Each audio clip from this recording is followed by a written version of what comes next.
Kumusta po kayo? Bago po ang lahat, first things first.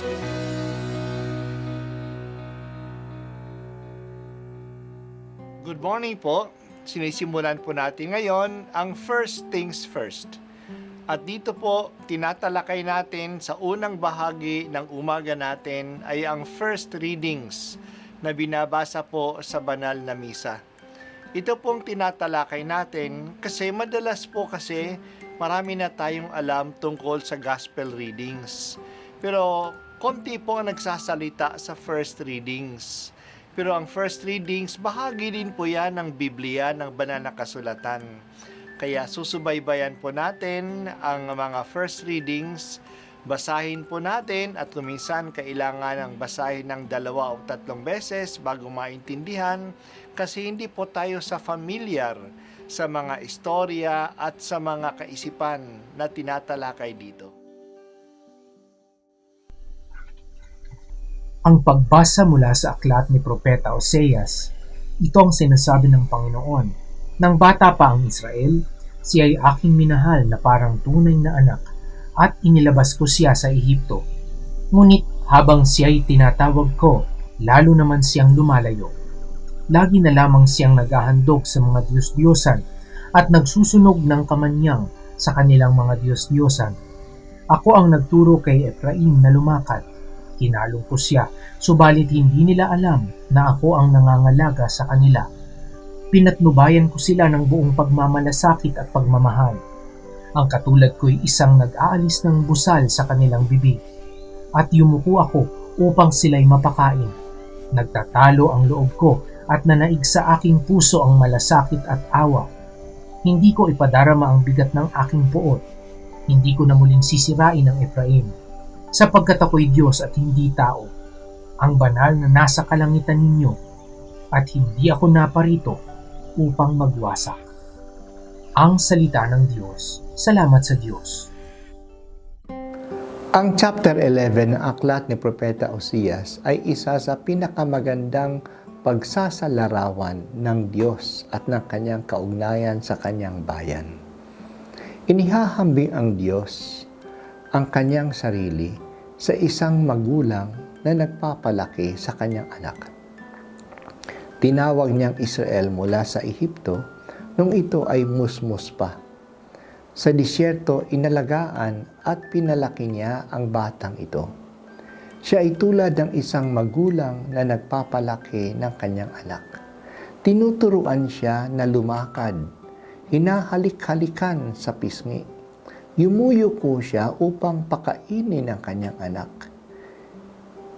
Ngunit habang lumalaki, ang bata ay nagre-rebelde sa kanyang magulang.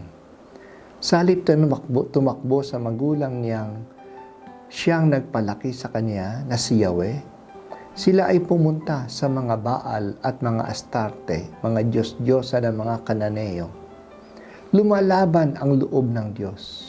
Ano ba ang gagawin niya sa Israel? Napakalakas ng udyok na siya ay parusahan at talikdan at itakwil.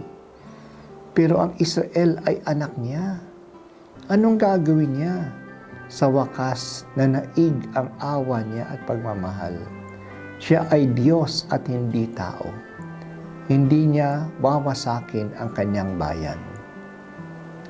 Maraming mga magulang ang nasa kalagayan ng Diyos. Nag-aagaw ang damdamin nila na talikdan o yakapin ang suwail na anak. Itatatwa ba o patatawarin ang taksil na anak? May mga magulang na napuno na ng galit, na wala na sila ng pasyensya. Dahil sa galit at sama ng loob, tinatalikdan na ang mga bata at tinatatwa. Pero ang Diyos ay Diyos, hindi siya tao. Hindi natatalo ang kanyang awa at pag-ibig sa harap ng kasamaan. Mas malakas ang pag-ibig niya kaysa anumang kasamaan natin. Ang magwawagi sa bandang huli ay hindi ang kasamaan natin, kundi ang pag-ibig niya. Kaya hindi nagsasawa ang Diyos na manawagan sa atin. Ang pinakatanda nito ay si Jesus na namatay sa krus para sa atin. Namatay siya hindi dahil sa tayo ay bumait o kaya tayo ay nagsisi. Makasalanan pa tayo, kaaway pa tayo, namatay na siya para sa atin. Maaaring talikdan natin siya at hindi natin pansinin ang kanyang kahirapan at kamatayan. Pero siya ay Diyos at hindi lang tao. Patuloy niya tayong mamahalin. Huwag nating abusuin ang kanyang pag-ibig. Salip ito'y ating pakinabangan. Let us turn to the embrace of His love. Salamat o Diyos sa dakila mong pag-ibig sa akin. Kung mahulog man ako sa kasamaan, huwag sanang mawala sa isip ko na ikaw ay Diyos at hindi tao. Mas manaig ang iyong pagpapatawad at pag-ibig sa akin.